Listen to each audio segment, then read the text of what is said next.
Ini semuanya sudah ada di dalam Undang-Undang 28 tahun 2022 mengenai APBN 2023 dan Perpres. Tribuners, aku Mega Setia dan Kang Mus sedang menyaksikan Hype, membahas berita terkini yang lagi hype banget.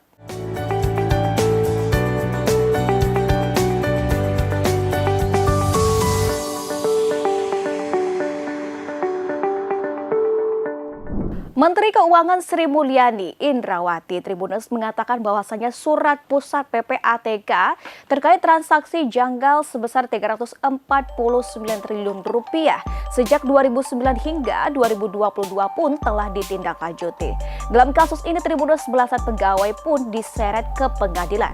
Menteri Keuangan Sri Mulyani Indrawati mengatakan surat pusat pelaporan dan analisis transaksi keuangan atau PPATK terkait transaksi mencurigakan senilai 349 triliun rupiah sejak 2009 hingga 2022 telah ditindaklanjuti. Dalam rapat dengan Komisi 3 DPR, Sri Mulyani memberikan penjelasan tindak lanjut dari surat dari PPATK digolongkan menjadi 3 bagian.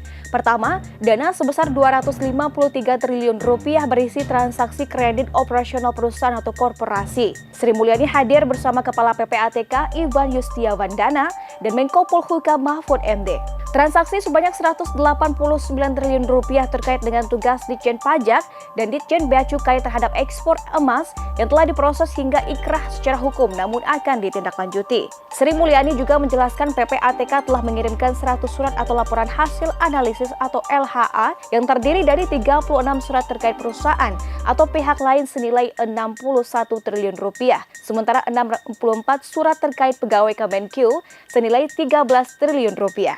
Sementara Tribuners ada 135 surat terkait koperasi dan pegawai senilai 22 triliun rupiah yang terdiri dari 18,7 triliun rupiah terkait koperasi dan 3,3 triliun rupiah terkait pegawai Kemenkeu. Transaksi korporasi sebesar 18,7 triliun rupiah terdiri dari 4 perusahaan dan 2 orang pribadi. Sri Mulyani pun Tribuners membantah soal transaksi janggal atau transaksi mencurigakan sebesar 349 triliun rupiah berbeda data dengan Menko Polhukam Mahfud MD.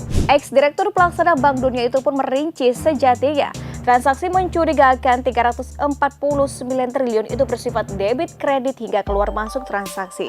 Dengan begitu bisa jadi ada transaksi yang terhitung lebih dari sekali. Lebih lanjut, Tribuners Sri Mulyani menambahkan pihaknya akan terus bekerja sama dan bersinergi dalam mencegah tindak pidana pencucian uang.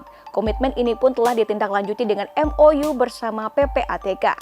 Menteri Keuangan Sri Mulyani Tribuners menjelaskan bahwasanya surat pusat PPATK terkait transaksi janggal atau transaksi mencurigakan sebesar 349 triliun rupiah sejak 2009 hingga 2022 telah ditindaklanjuti. Tribuners mampir di kolom komentar untuk memberikan tanggapan kamu. Sekian berita terkini yang lagi hype banget. Jangan lupa untuk pantengin terus channel Tribun Batam dan program Hype setiap hari. Jangan lupa untuk like, comment, dan subscribe.